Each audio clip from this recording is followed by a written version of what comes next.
What's going on, everybody? Thank you so much for wrapping up your week with us. This is your Friday edition of Fantasy MLB Today. We are a Sports Ethos presentation, of course, and I'm your host, Joe Orico. You can find me over on Twitter at Joe Orico99, and you can check out all of our fantasy baseball work at Ethos Fantasy BB on Twitter. We share out all of our podcasts, our articles, polls, every bit of baseball content you guys can find over there. And if you're not on social media, sportsethos.com is the place to be checking out.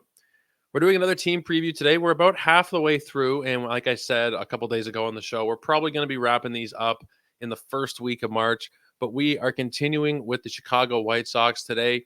And we're joined by somebody who I realized yesterday is the most frequent guest we've ever had on the show. Is a sixth time here. Unbelievable that we've already had you on 6 times. I've taken away 6 hours of your life to talk fantasy baseball, but it's always a great time. And we are joined by Mike Carter. You can find his work over at Fantrax and newly at Rotoballer as well. And of course, on the Fantasy Baseball Beat podcast. We just had his co-host on, Chris Torres, last week for the Yankees preview, but we're here to talk White Sox with Mike. How you doing, my friend? Well, with that intro, I'm feeling really good about that. And just listened on my way to Glarf last week, and I listened to your 500th episode. So congratulations on that major milestone, Joe. I hate to say this because it makes you sound like an old man, but I knew you when you were really young, and nobody knew you yet, and now you've made quite a name in the community for yourself. You do great stuff, and podcast is really engaging, and I really enjoy listening to it every week. So every day, actually, I don't listen to it every week. So fantastic job, and I love listening to you. Thanks for having me on again. No, I love having you on. It's always a great time. I think you were probably one of the first 100 episodes or so, first 80, first 100, somewhere very early on, and we've had you on throughout the last few years for the trade deadline shows and for the White Sox previews and talking relievers with our friend Greg Jewett and a whole bunch of different shows we've done together, and it's always a great time. I do want to give you a chance to just tell everybody what you have going on, any articles that you've recently released or about to release, or any new podcast. Tell us any work you got to plug here off the top, Mike. Well, geez, you got to, I'm a pretty busy guy. I've been really fortunate to be able to do what I do and get the opportunities that I've had, and I'm always grateful for that. So, as you said, I'm still covering bullpens over at Fantrax, and I'll be doing weekly articles on the bullpen happenings and what's going on and guys to target and things like that. I just had a big 50 reliever roundup kind of come out there last weekend. Tomorrow at Rotoballer, I have an article coming out on how to kind of take apart your first 3 rounds of a draft and how to value hitters and find people there to take and go through a little bit of a thought process on how you do that. And then over the weekend, I'll have another one that's coming out on Rotoballer on targeting 26 to 29-year-old post-hype breakout infielders, and I'll do another one with outfielders later in the weekend. And then, of course, I do the Fantasy Baseball Beat with Torres, as you pointed out. Sorry you had to have him on and talk about the Yankees. He's constantly irritated. It's like he's like an 85-year-old man internally, and he's like 35, 37, and he's always cranky. So I'm really glad that you had him on to talk Yankees. I really hope they don't get Blake Snell because I'll never hear the end of it. And no, everything's good here. Those are the things I got coming out, and we'll be starting with the Fantasy Baseball Beat weekly again here in a couple of weeks. Right now, we've kind of been doing every other week just to kind of try to keep ourselves a little bit fresh and relevant, and we just kind of keep working. It's really an honor to be able to continue to be able to do work in the field, and I never take that for granted. I realize it could all vanish like a fart in the wind tomorrow. So really happy to be here and and happy to be with you, Joe. Like I've said, it's just always great to talk with you. And like to your point, the industry is fragile. We see it all the time. People getting laid off from, if it's massive companies, we see Sports Illustrated essentially go under, and a ton of different people getting laid off or losing their positions. It's a tricky industry. And like you said, definitely grateful to be able to be contributing to it. And hopefully you guys are getting something out of it, especially Mike's work. Mike is putting in a hell of a lot of work, contributing for a bunch of different places. So make sure you are checking him out over on Twitter as well at MDRC0508, the best handle in the business. You get everything that he does over there. No, it is a great handle because everybody's got the same shit. It's their name like I've got, or it's some variation of their name, but you actually mix it up a little bit. So it does keep it fresh and keep it interesting. But go ahead and follow Mike once again, MDRC0508.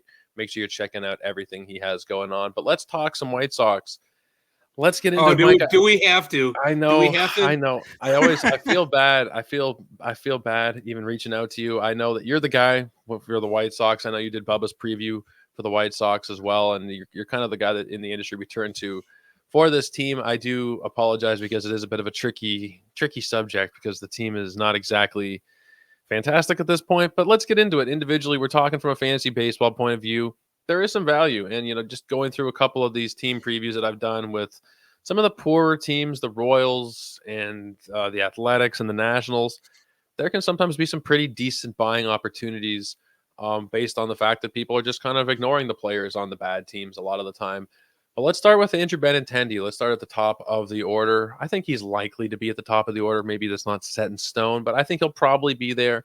Last year was fairly disappointing. He played 151 games, only hit 5 home runs. The power hasn't been there in the last couple seasons. He did give you 13 steals. He did give you 72 runs and batted 262. He was, I guess in a 15-team league, startable, not anything to get really excited about.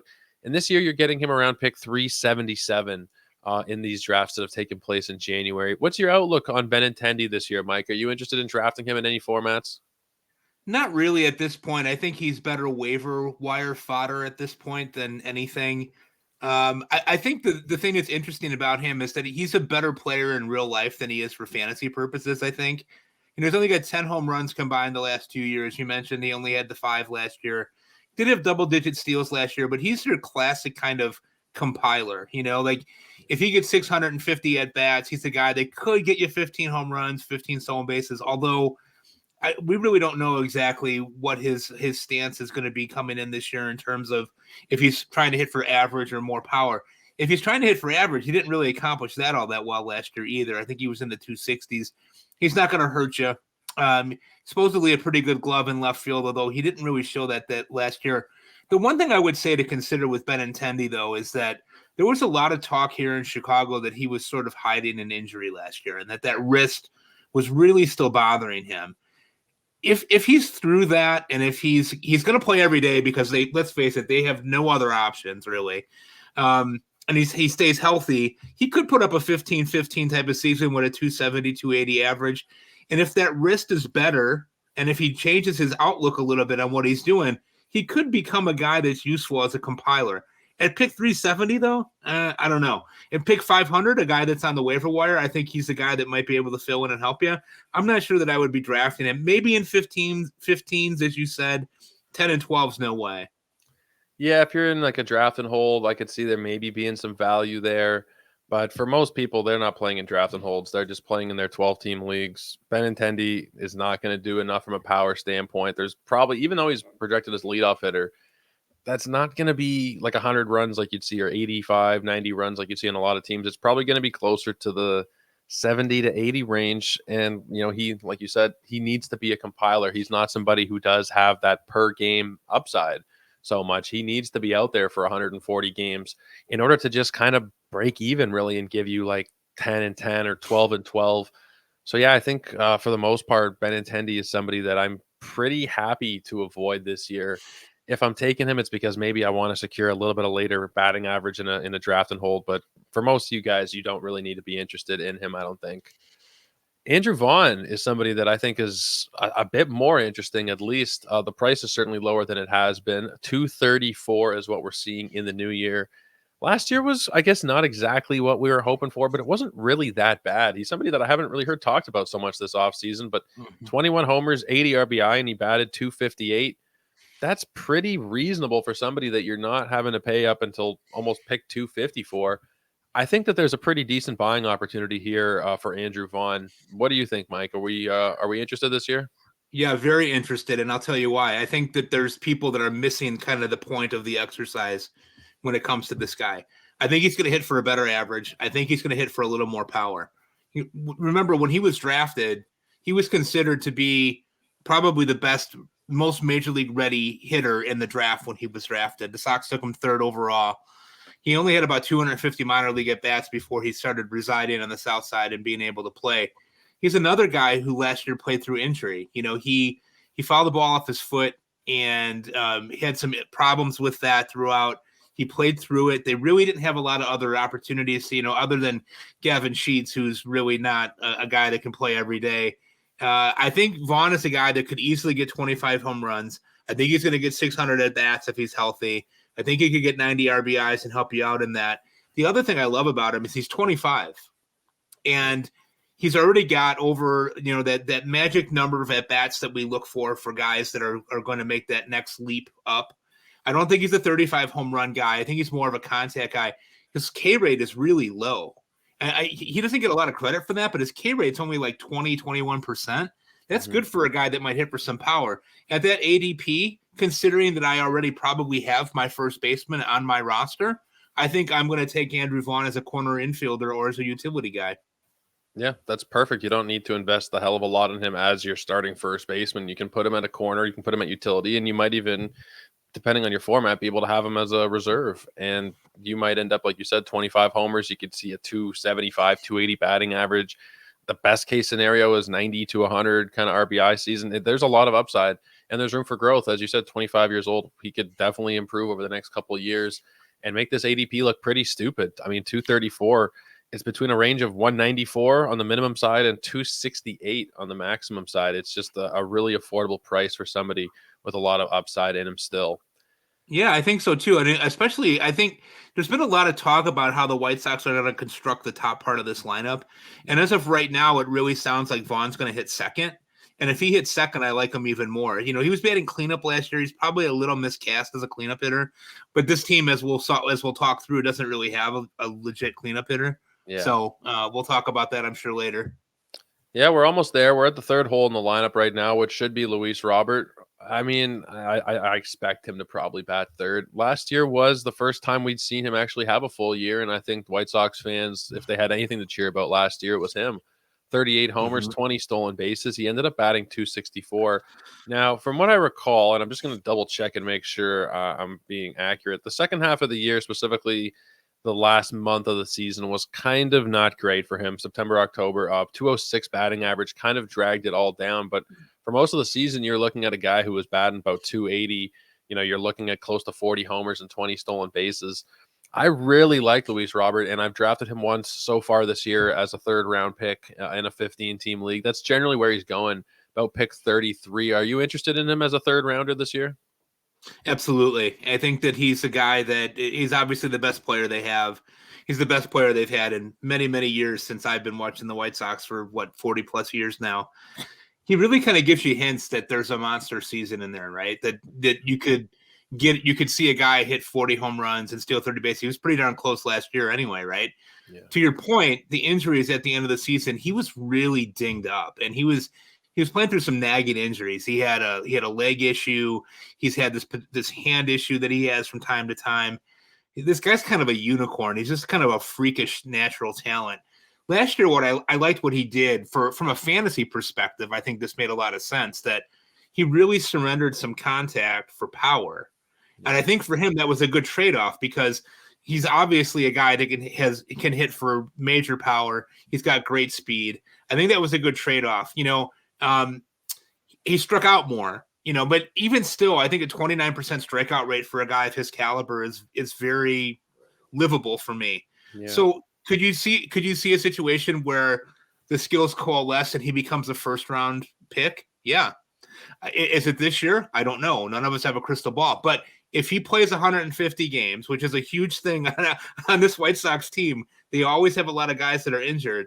I think he's an easy bet for 35 home runs and 15 steals and hitting 260, 270, which would more than return your third round value. Yeah, I mean, like you said, you don't need him to hit 280 or 290 if that's going to mean so many fewer home runs. I'm able to sacrifice 20 points of batting average if that does mean he's going to be closer to a 40 homer bat. Now, do I want him to strike out 29% of the time? No. The projections all generally seem to think he'll be a 24, 25% K rate guy. And if that's the case, if he meets the projections that we're seeing, which is generally about 33 and 20 with a 270-ish average, they're essentially expecting him to repeat exactly what he did again. I don't have any problem with it. It's just a matter of will he be on the field for the entire season? That's been the only real problem. Exactly. Now, it won't be talked about as much this year because he was healthy last year, but this was the first time he has been healthy. So it is something that you kind of have to keep in the back of your head. Will he be able to stay healthy? And I think it depends on your draft build. If you've taken a couple of risky players in the first couple of rounds, like let's say you went with Ellie Dela Cruz in the second round and your first round pick was, I don't know, Fernando Tatis or something, it might be a little risky to take Lou Bob at that point. But I think if you are starting off with, a Freddie Freeman and an Austin Riley or something like that, somebody who is a little bit more secure, at least in my eyes, who is a little more secure. Mm-hmm. We don't really know what the hell is going to happen, but I think he should be put into a more safe build as opposed to taking him along with Ellie Dela Cruz and Royce Lewis and a bunch of risky names. I think that's where I am on him. Yeah, think about that. You're absolutely right, Joe. So if you start Mookie Betts and Francisco Lindor, you've got a really great base of kind of knowing what you're going to get. Then you might be able to take a chance on Lou Bob and say, you know what, I'm going to roll the dice on this and see. If that dude plays 150 games, he's going to be a monster. Yeah, absolutely. I'm there with you. Now let's talk about somebody who is likely not going to be a monster at this point. That's Yoan Moncada. I've thrown in the towel. I've thrown in the towel at this point. Have you? I get it. I just don't think that there's that much there, and people are still. I mean, he's not expensive, but 376. He's more expensive than Benintendi. He's more expensive than a few players, even just on the White Sox that I like more. He's never able to stay fully on the field. He's never been able to match up to that 2019 level of production since. And I mean, there's just so many red flags. The strikeout rate went way up last year. The walk rate went down. I just don't see it. I just don't see any need to be taking a chance on Moncada anymore. Am I crazy? Are you still in here, Mike? It really depends on what you have. I think there are things here that you have to point out that are truths. He's injured often. He won't play unless he's close to 100%. He's had a series of leg injuries.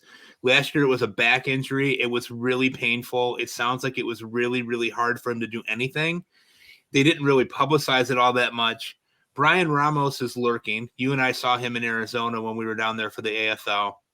He looks like a really young guy who is very hungry and is able to play third base defensively. Time is ticking for Yoan. Here's the thing that's crazy. He's 28. So he could definitely, I mean, this was a guy that was, when the Sox got him, was the number one prospect in all of baseball. Even though the White Sox preferred Devers at the time, the Red Sox smartly would not trade Devers. That worked out really well for them. And in that trade for Chris Sale, we ended up with Moncada and Michael Kopech, who makes me want to throw up. And so you have a situation where you have a 28-year-old guy who's in a contract year, and if he's ever going to do it, this would be the time. Last round, late round, flyer. The guy did have a good second half after he came back. He hit 260 something with about 8 home runs in the last 6 weeks of the season. He showed signs of life. Do you want that? I don't know. He's basically free at this point. It costs you nothing to really try, and he's got a great pedigree. I mean, the problem is that you see guys like Moncada and you see he's in the best shape ever. He lost 20 pounds this offseason. You see him hitting. I've seen the videos of him at home hitting bottle caps with broomsticks. He's a freakish talent. He just can't put it together and be on the field. If he did, this team would look really different. But he's sort of the poster child for what's wrong with this whole team, right? Like you've got guys that clearly have ability, clearly have always been the best guy wherever they've been, and they can't figure out how to get that together as a team or figure out how to stay healthy. I think it depends on what you're thinking. If you're in the last round of a draft and he's out there, I would not mind throwing $1 at him and seeing what sticks. But again, in a 10 or 12 teamer, no way. I mean, there's just no way. Yeah, I'm there with you. I think he's not going to be a target of mine, but to your point, I wouldn't be surprised if we do see like a 20 home run season where he bats 260 and he does return value on that price. It doesn't. We're not expecting stardom at this point. We're just expecting maybe something other than what we've seen these last couple of years. You talked about poster boys for the White Sox. I think Eloy Jimenez is also kind of in that grouping a little bit himself. Now, he was more healthy than we'd seen in the last few years. He played 120 games. He was actually in the field 14 times, which did surprise me. When we did this show last year, I think we talked about how they wanted him to leave his glove at home in spring training, and That didn't end up happening. He did end up playing the field a little bit. How much that's going to happen, I'm not sure. He's another guy where it's pretty much just health dependent. If I knew I was getting 140 games out of Eloy, it's probably like 30 plus homers. You're getting a good batting average. That's something that's always been there. And, in the spot he is in the lineup, fourth or fifth, you're probably getting good counting stats from him if he's healthy. And that's something that is pretty much impossible to predict. Now, the price is cheap enough you can take a chance on him at 232. I don't mind it. I really don't. If you're in NFBC leagues, he's a utility only. A lot of leagues, he'll still have outfield. Yahoo and ESPN and the like, he'll have outfield because the threshold is only 10 games on those places. Some of them have an even lower 5-game threshold. But regardless of the eligibility, are you going to take a chance on Eloy this year on maybe he'll be able to get into 130 games, or has he hurt you too many times at this point? It's one of those things where for me, I see the talent, I see the ability. I just don't trust the guy. I think he's boy, this is a really hard thing to say. I go to a lot of Sox games and he's kind of an airhead. He can't really seem to pay attention. He's always kind of looking around in the stands for people. It's like I want to give him like Ritalin or something, and help him kind of focus on what's going on. There are guys who can really readily DH and don't mind doing it. And there are guys that need to be able to play the field to be able to kind of stay engaged in the game. And they've talked a little bit this year about maybe having him play a little bit of right field just to kind of keep him dabbling in it and engaged. Here's the thing again. I'm going to say this again, similar to what I said about Moncada. He's 27. It feels like he's been around for 12 years. Yeah. The power is legit. It's light tower power if he's healthy. He's a really good hitter when he is able to play. The problem is availability. If you're going to take I'm sorry, not Moncada. If you're going to take Eloy, I think you have to plan for the fact that he's maybe going to give you 400 at bats, and anything after that's gravy. Yeah. So if you're looking at him and you're saying, okay, here's a utility guy. He's only good in that spot. I can't really use him anywhere else. The scepter of him hitting 30 home runs is very real. If he's healthy, he can hit 30 home runs. There's no doubt about it. But he's never played in more than 122 games. He's always got soft tissue injury. He's a 6'5", 250-pound guy who thinks he's a speedster. Tries to beat out ground balls to short. He's just a total meathead. And so I just don't see him making that step unless he all of a sudden has come across some newfangled maturity that I'm not aware of. I just think it's too risky, especially with not having outfield eligibility, to take him and just slot him in there. Now, that being said, there will be somebody in the draft room who will take him, who will believe, who thinks that he's a 30 to 35 home run guy if he's able to play. And that probably will not be me. Yeah. It's almost the same analysis that you get for Giancarlo Stanton. If they're able to be in the lineup, then you're getting 30 plus homers. But how often they're in the lineup is the huge question. It's not so much talent, it's availability, which, stupid old saying, but availability, it is the best ability. If you're not out on the field, it doesn't matter how good you are. And that's kind of a common theme for all those guys, for Lou Bob, for Moncada, and for Eloy. It's just a matter of actually staying out there. And that's the difference between a 70-win Sox team and an 85-win Sox team. I think right there is just those three guys. Now, that's kind of it for the lineup. I mean, the bottom 4 spots in the projected order, we got a Dominic Fletcher, Kevin Pillar platoon, Paul DeYoung, Nicky Lopez, and Martin Maldonado. Is there any? I mean, I hate to group so many guys together, but is there any fantasy value here? You think? Is there any potential for any of these guys to actually return value for the standard? We're not talking 45 team leagues here. We're talking for your standard 10 and 12 team leagues. Is there any chance for any of these bottom of the order guys? A guy that I am interested in is Fletcher a little bit, because the White Sox made that trade with Arizona, and it was said that they had the choice between Fletcher and Jake McCarthy, and they chose Fletcher. Okay. The White Sox, now granted, what you said about the bottom of the order it's putrid. Here's the thing, though. The one thing that they really wanted to do, 2 things that they really wanted to do, and it remains to be seen if that will really happen. They wanted guys who could catch the ball. DeJong, Lopez, Maldonado, Max Stacy when healthy, Fletcher can all catch the ball. Fletcher's a plus outfielder.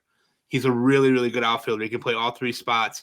I think, and I don't have any reason other than hunch to say this, I think he will be the starting right fielder. I think they're going to leave him alone, and I think he could produce a Benintendi-like season when Benintendi was actually in his prime. A 15-15, and hit a little bit, and he's going to play really good defense out there. I think they're going to leave him alone. They have no reason to not. I mean, the other options are Oscar Colas, who Chris Getz, the general manager, has already said is going to start the season at AAA no matter what happens. They've got Gavin Sheets, who's not a right fielder. They really don't have a lot of other options. So, I mean, Eloy, I guess, if you wanted to, but he'll probably kill himself on mistake out there somehow. He looks like he always looks like he's playing the outfield on roller skates, like he can't keep his feet and whatnot. So I think Fletcher's a guy that might have some interest, depending on how the spring works out, and there's been a lot of talk that the Sox, maybe they'll sign Whit Merrifield this weekend to play second base and right field. So that could be a natural platoon partner for Fletcher, but there's really no reason to not let him play and just see what he is, 26, let him go. But other than that, there's nothing else there. I mean, DeJong is going to lose time when Montgomery is ready, which will be soon. I think the one guy that's the silver lining in all of this for White Sox fan is seeing him down in Arizona and talking to scouts and watching him play. He can play shortstop. He's going to play shortstop. They need him to play shortstop, and he's going to hit. So the thing that we're looking forward to on the south side is when we can get Montgomery and Ramos up there together on the left side of the infield and at least give us a shred of hope at some point, hopefully this season for both of those guys. Yeah, Colson Montgomery has not played above AA, so I'm guessing he'll probably start the year at AAA. Maybe they start him at AA, but yeah, he's somebody that could come up later on in the summer. He's put together some pretty decent numbers in the minor leagues, especially if you're an on-base percentage league player.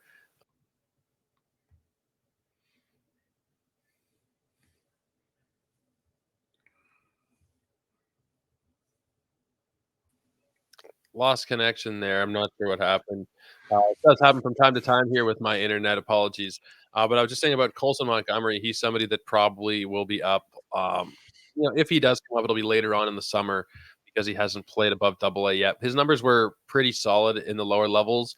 In AA, he struggled a little bit, but still looks like a really solid OBP league type player for sure. The walk rates have been just insane. And we haven't at any level of the minors for too long. He's always been bouncing around, getting up the minor league levels pretty quickly. So he's definitely somebody that is pretty interesting. There are a couple of other names. I mean, you mentioned Oscar Colas. I've drafted him quite a bit in the draft champions and NFT 50 leagues that I've done, the draft and hold type of formats. It might be false hope. I think that he's just somebody that everybody's just kind of forgotten about. Maybe he does need a couple of weeks or maybe even a month or so in the minors, but I think that there is a chance that he does get some playing time at some point this year. Maybe I'm crazy. I just don't know that if it's Fletcher or whoever it is. First of all, I think there will be injuries at some point where they will need playing time, but I guess I wasn't 100% sold on the fact that it would be Fletcher long term over Colas, but based on what you said, it sounds like you're more sold on it being Fletcher. I think that the issue with Colas is not a talent issue. I think it's a work ethic issue. And they brought him up last year, and our manager, I shouldn't say I'm not on the team. The manager of the White Sox, Pedro Grifol, said that after about a month of Colas getting regular at bats, that Colas wasn't ready and that he didn't have the work ethic to really be there. The thing that's really interesting about Pedro Grifol, just to diverge for a minute, is that about 100 games into the season, this guy says, we don't have the culture that I want. And I'm like, well, guess what? You are in charge of culture. You're the manager. You're the one who sets the tone. So if you don't like the culture, then set about changing it. So the White Sox have set a different culture in motion in that they want a bunch of defensive guys that can catch the ball. DeJong, Lopez, Fletcher, those types of guys, Maldonado can catch the ball, right? Colas came up and really was not sure where to go, and there's no real leadership on this team. Jose Abreu left and went to Houston. I have no problem with that move. I think it was time for him to go. I think it was time for him to try to find a winner and let Vaughn play. To your point, though, Colas has light tower power. This guy is like a freak of nature. Another Cuban national guy that the White Sox have that has just a bushel full of talent if you could figure out how to put it together. But he hasn't played. He hasn't had hardly any at-bats in the minor leagues, just a handful of different things going on. So he really needs some seasoning. I could see him coming up later in the year, like you said, either due to injury or ineffectiveness of guys on the White Sox or trades that end up happening. but he really needs to go someplace where he can get consistent at bats on a daily basis. He's not going to get that on a big team right now. But if he does come up, he's a guy that does have prodigious power and has an absolute cannon for an arm if he were to play in the outfield.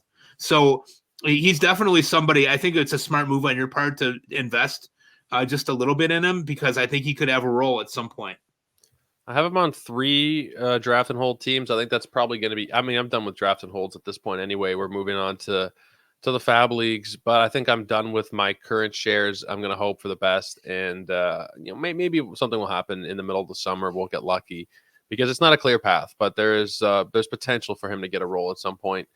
Let's talk about the pitching situation, which is not great. Do we have to? Do we have to? I'll ask that question again. Well, we certainly don't have to talk about everybody. I'll tell you that. We talk about Dylan Cease for sure. Dylan Cease had a bit of a down year, but I think that does create a bit of a buying opportunity. I've drafted him once or twice myself this year. He's going outside of the top 100. Projections are not in love with him, but they're not bad, and I think that he will rebound to some extent. You're still looking at somebody who is very likely to give you 200 strikeouts. He's gotten over the past 3 years, 226, 227, 214. It's more just a question of what that ERA and that whip are going to look like. The whip was 142 this past season. I think he can bounce back a little bit. Mike, are you interested in taking a plunge on him now that you're paying a cheaper price this year? Yeah, I think, I really thought last year that the price for him was way too high. Yeah. He hadn't really proven that he was that guy. A year's worth of data to me is just really one data point, right? So the truth of what Cease is probably somewhere between his 2023 and 2022 season. And the issue with him always has been and always will be command. The stuff is there.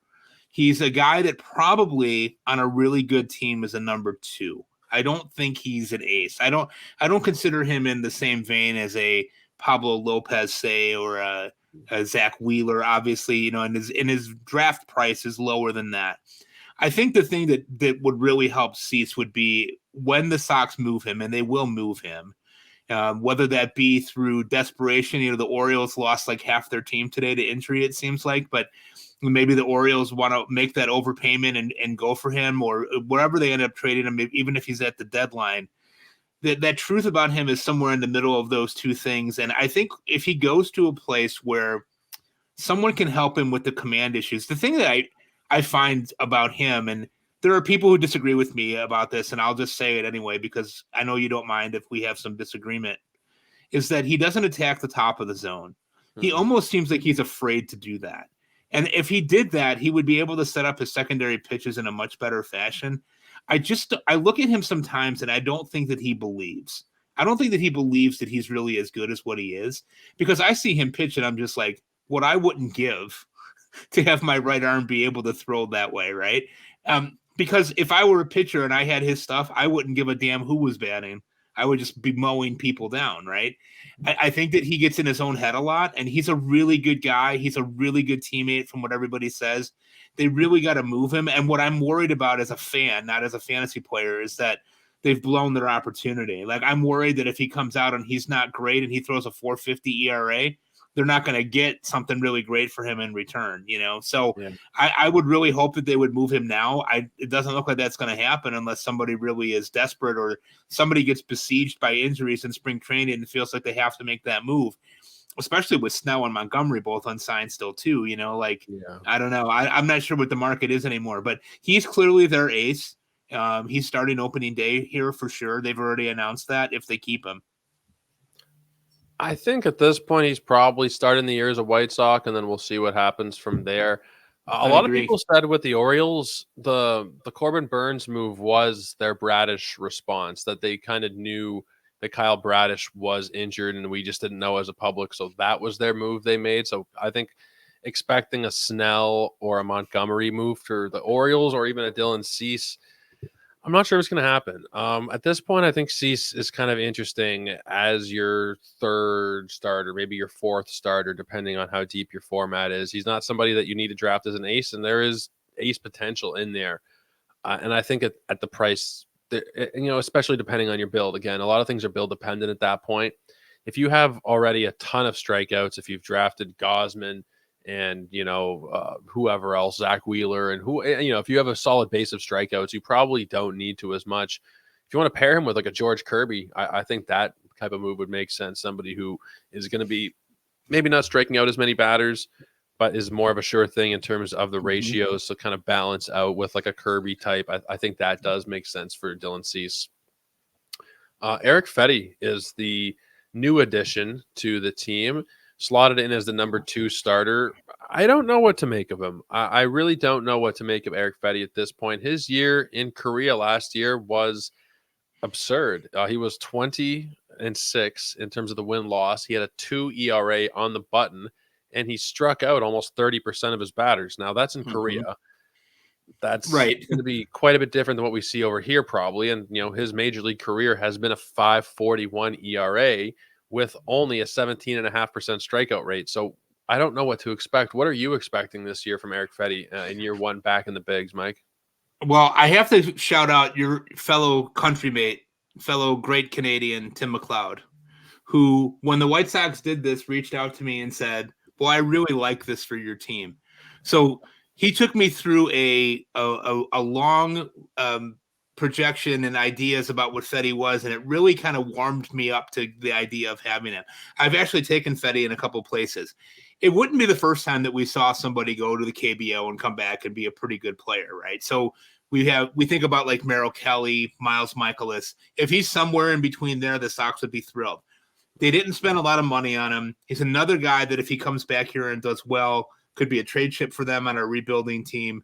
He really worked in the KBO on changing his grips, and he really fixed his curveball, which was something that had really been a problem for him while he was here in the States. And I think that this is a guy that, depending on where you're at in your draft and where you're building, if you're looking for, like in an NFBC style league, a 6th or a 7th starter that you're just kind of taking a roll of the dice on, I think it's worth taking a roll of the dice on, because if he really truly figured something out, that could really be good. And we laugh and say, oh, people poo-poo Miles Michaelis. The guy throws 200 innings every year. Yeah. The Sox need somebody that's going to eat innings, and Fetty could be that guy. I don't think he's Merrill Kelly. I don't think that. Merrill Kelly has been really good, but if he was somewhere in between there, the White Sox got a bargain at 2 years for $15 million. And again, he's not old. And he's another one of these White Sox guys who has a first-round pedigree. This was a guy that was a first-round. You don't get to be a first-round pick by being dog meat. Something's there, right? So if he went there and figured it out and is able to then transpose that into the major leagues, the White Sox would have a decent number 2 starter. Yeah, and I think that he does make for a decent target in your deeper leagues, with the potential in shallower leagues to be a guy who you stream in for a 2-start week, or who potentially does end up being somebody that you pick up in a 12-team league. I don't think that he's somebody I would be drafting in 12-team leagues. No, you're right. You're right about that for sure. It depends on the roster size, because there are 12-team leagues where the rosters are deep roto style leagues, and he might be in the last couple rounds there. But I think for your average Yahoo player, he's not somebody to think about drafting, but to definitely keep an eye on, because there could definitely be a couple of weeks throughout the season where he's really, really valuable, and maybe even beyond that, he could even be better than that. Let's talk a little bit of Michael Kopech. No. I know. No, I got in so much shit last year because Michael Kopech had a couple of great starts, and it was against the Royals and the Guardians, I think. And I said something like, folks, I could have a great start against the Royals or the Guardians once or twice. And I didn't say it exactly like that, and I'm being cheeky here, but I said that, he's still not meant to be a starter. And the season as a whole was disastrous for Michael Kopech. I think we all kind of got fooled by 2022, where on the surface it was a pretty good season. But behind the numbers, you look at the xFIPs of the world and the expected ERAs and everything else, it was a bad year. Mike, I think that Mike Soroka belongs as a closer or as a high leverage reliever. I don't think that he can function as a starter. The White Sox might want to use him as a starter, but with a 15% walk rate. I mean, if you look back at the last year, he was a regular reliever, which was 2021. We got some amazing results from him. We got a 27% strikeout minus walk rate. We got a good batting average against, low whip. As a starter, he just hasn't had it. Is that what you think is potentially going to happen here? Is there a chance that he is used as a reliever, as a closer, or are we doomed for Michael Kopech as a starter? I don't see that they have a ton of options in the rotation that have anything that's decent, right? I mean, you've got the Chris Flexens, the Jared Schusters, the Michael Soroka, who I actually do have some hope for. I mean, I'm rooting for him real hard. I want him to do well just based on what's happened to him over the last couple of years. But Kopech is sort of like the cousin to Eloy. He's a meathead, and he's clearly got some mental health stuff going on. I don't say that lightly. You know, you see him out there again. Here's a guy that has two really powerful pitches in the past. He is best served in the bullpen. Why they continue to try to make him a starter, I will never understand, other than that's maybe what he wants. But his strikeout rate last year was down to 22%. His walk rate, as you said, was over 15%. He gave up 29 home runs in 129 innings. There were games where he gave up 3 and 4 home runs where I'm like, what the hell is going on? How could he still be out there? It was almost like they just wanted him to get his brain speed in. And then all of a sudden he has this knee injury and he can't figure it out. I don't think he can figure it out as a starter. I don't think his foot is on the gas all the way. And if you talk to anybody who's a starting pitcher, whether that be, and you were a pitcher, right? Yeah. You know that if you start off like a million miles an hour, pedal to the metal, you're going to run out of gas quickly. That's what always happens to him. He's inefficient. He can't get out of innings. The only time we've seen him be successful is when he was in that multiple inning role and he could just go out there and unleash. This is the guy that should be the closer for the White Sox. They're talking about Garrett Crochet stretching out and becoming a starter. Garrett Crochet has 1.5 pitches, similar to Kopech, right? So let's say that you stretch out Crochet, who otherwise would probably be their best candidate as closer. I think they should move Kopech to the bullpen and use him as a reliever. If I were Grifol, what I would say is, guess what? The first 2 months of the season, every time we have a lead in the 9th inning, I'm going to have you come in. I want you to throw it as hard as you can through the wall and then use your slider when you see fit. Yeah. The thing about it is Maldonado and Stacy were signed to be able to help cats like this figure that out. They know what to do. They're psychologists. Maldonado is not going to hit Jack's weight, but he can catch and he knows how to prepare for a game. If you ask major league players who the best game preparer behind the plate is, it will be Maldonado about 75% of the time. Yeah. He is detail oriented. He's 37. I know he's old. I know his best days are behind him, but guys like that can really help guys like these make those connections. I think Kopech is best served in the bullpen. I hope he gets there. And I mean, at pick 500, I'll take a chance on him once or twice in my drafts that maybe they do put him in the pen. If it's as a starter, like I have no hope that he's going to be able to make it as a starter. There's just I've been hurt too many times. As a reliever, I could definitely see it though. And I'm hoping that is what they end up doing. Mike Soroka and Chris Flexen are kind of late round options in draft and holds. You said you're interested in Soroka this year. And I can see some interest in Soroka for myself as well. With Chris Flexen, I can't get behind it from a fantasy point of view. That's a no. That's an absolute no. I mean, we don't need to waste time. Yeah, I mean, I think Soroka is an interesting guy just because he's also very young. He's not been healthy. He's had some horrible luck. He's not a big strikeout guy. He's a guy that eats innings. You know, he had a couple of years ago, it was his rookie year, he had a really nice season. The Sox got him for the Aaron Bummer trade, which good riddance. And got him back. And I think it's worth a roll of the bones and see what he is. Again, here's another White Sox guy, first round pick, only 26. If he's healthy, he could really get a lot of innings here. And could be a guy that eats innings and doesn't kill your ratios. You're not going to get a lot of strikeouts. I mean, this is a guy that's got an average 20% strikeout rate over the course of his career, but he's proven in the past when he's healthy that he can get guys out. And for the White Sox as the number 3 starter, I think there are worse things that you could do. And I'm not sure how many more worse, but there are worse guys that you could take a look at if you're trying to fill in the back end, especially like in a draft and hold or something that's deep. They have no other options, dude. He's going to get an opportunity if he's healthy. Yeah, I don't mind taking a chance on Soroka as a late round draft pick at all. that 1 year in Atlanta, it was a long time ago, 2019, but it was a great season that he had during a year where the ball was flying out of the yard in 2019. That was the year where everybody was hitting 50 home runs, and Right, you right. saw crazy home run totals from guys like Jeff McNeil and Christian Vasquez hitting 25. And Soroka had a great year. Is a long time removed from that, but he has been hurt. I think that he is an interesting kind of later target as well.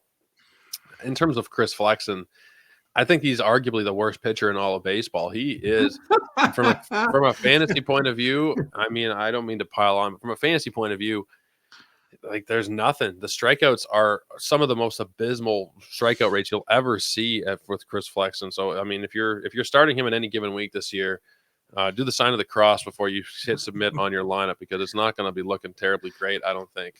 Well, I think that one of the things to think about with this squad too is that uh, there is some hope in terms of in 2023 at the trade deadline they made a lot of trades and they sort of replenished some of their minor league system with some arms that could be interesting down the road. So I think what the mentality here is that they've signed a bunch of guys to try to get to around the All-Star break, and then you're going to see like the Nick Nastrinis and the Jake Eaters. Noah Schultz is still a little bit ways away, but he's a guy that is going to be, if he makes it to where he could be an absolute stud, top of the order type, top of the rotation type of guy. So I'm wondering if they're just kind of trying to bide their time and not spend any money on that type of stuff, and then see what they have with some of these other guys that might be kind of coming up. It looks like it. It looks like they're going the cheap route with the guys that they're going to be sending out there. In terms of the bullpen, Mike, we both think that it probably should be Kopech. Right now, according to what Roster Resource is telling us, we're looking at John Brebbia, Jesse Chavez, Jimmy Lambert at the back end of the rotation. What are we thinking? Is it Brebbia? Is Brebbia going to be the guy that gets the first shot here out of the gate to be the closer? Yeah, I mean, I think the way it looks right now, that seems to be the case. I mean, it's not an ideal situation. I mean, they have a almost 34-year-old closer who's never really closed, and Jesse Chavez is probably their most sure deal, and he's 40. So I don't know exactly how that's going to work out. Now they did sign the other day. They did sign Corey Knebel, who was a pretty good reliever. Isn't it funny? We keep talking about that. That's been a theme of the show, hasn't it? In 2019, this guy was pretty good, and Knebel has had nothing but arm injuries and issues since then. As a guy that was an all-star closer when he was in Milwaukee not that long ago. So they've got that, and they signed Dominic Leone. The guy that I think is really kind of interesting in this group is Prelander Baroa, who they got for the Gregory Santos trade. I don't know that he's going to break camp with the team anymore. It seems like with these free agent signings and the non-roster invitees that they're going to backfill in with that. They also have Tim Hill lately of the Padres and whatnot. I don't think Baroa is going to make it in that spot yet, but this is a guy that is electric, and if he figures it out, could really be good. The one thing that I would say about the White Sox with the pitching that I think is interesting is this. Brian Bannister is now their director, their pitching coordinator. And Brian Bannister has been successful at every organization that he's been to. He was in Kansas City for a while. He was in San Francisco for a while. They traded for Baroa, knowing that Bannister had originally coached him in San Francisco. He's 23. He's electric. I think that they feel that Bannister is going to be able to help some of these guys. Not so much the guys that we're talking about now, but guys that will be coming down the pike.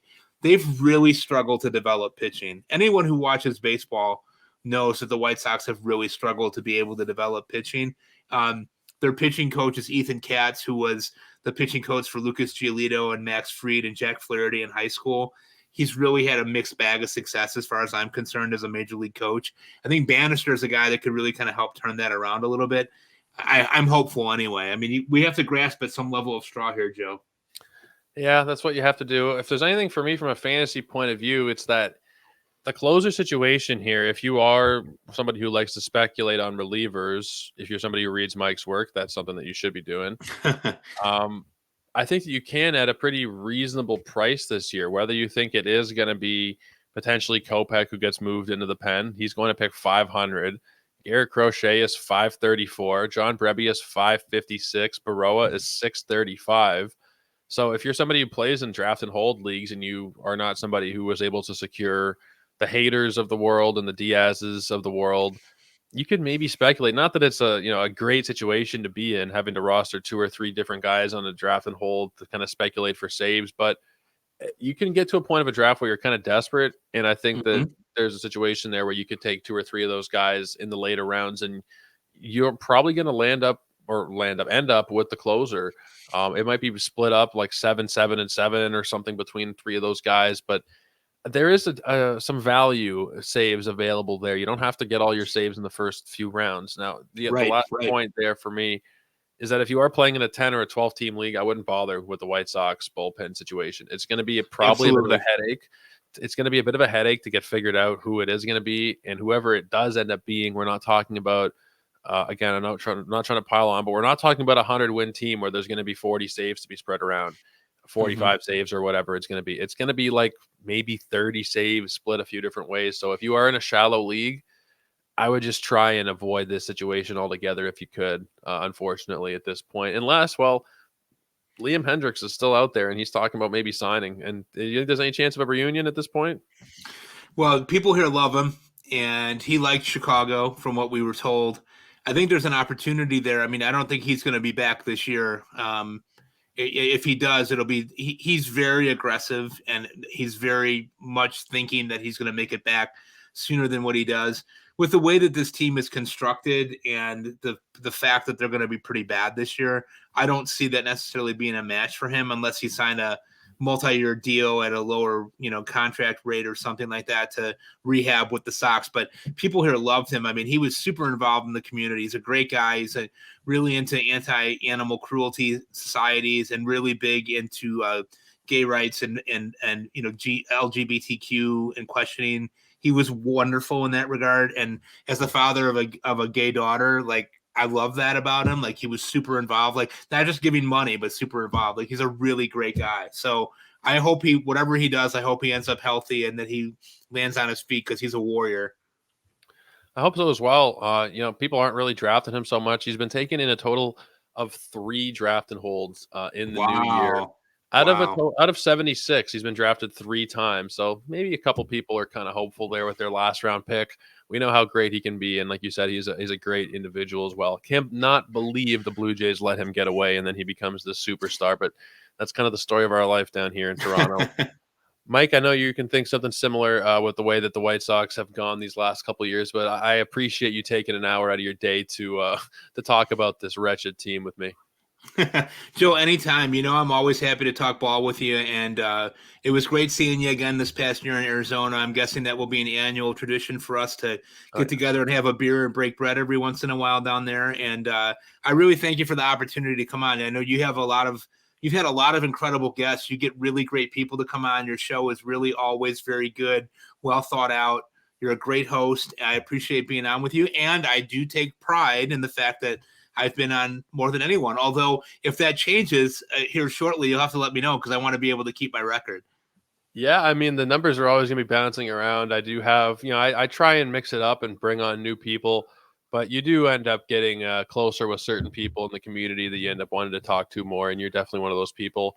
Arizona, unless there is some catastrophic event, I'll be there every year as often as I can. And I'm thinking this year I might actually extend it. I don't want to be There you rushed. go. This last year I was rushing a little bit and I went the cheap route and I went with the red eye flights and I stayed the minimum amount of time. And I ended up losing out on a bit of the experience that way. I think I want to come in on the Tuesday or the Wednesday instead of the Thursday and then stay through the Sunday and just make it more of a vacation as opposed to running around to meet, get here at this time, get here at that time, rush to the airport and make a connecting flight. I just want it to be Yep. more of a relaxing experience. But yeah, if you guys haven't been down there, I know that probably nobody listening will actually go ahead and do it. But even if one of you does, it is really worthwhile to meet a lot of cool people. You get to do a lot of cool things. We've talked about it here on the show so many times. Go to baseballhq.com and you can get all the information there. Free plug for those guys. They do great work. But that's pretty much it for us. Again, you can find Mike's work over at Fantrax and at Rotoballer. He is also the co-host of the Triple Play Fantasy Baseball Beat, which is a go-to. I said it with Torres last week. you're missing out if you're not catching up on those pods. Not just that pod, of course, any Triple Play podcast, but specifically the Triple Play Fantasy Baseball Beat. They do great work talking with different people in the fantasy world, talking with different beat writers as well to give you a few different perspectives. Check out Mike on Twitter at MDRC0508. You can check me out at Joe Orico99, and you get all our fantasy baseball work here at Ethos Fantasy BB. Make sure you're following us over there. But we'll be back again next week. We got some more team previews planned. But until then, take care and have a great weekend, everybody. We'll see you on Monday.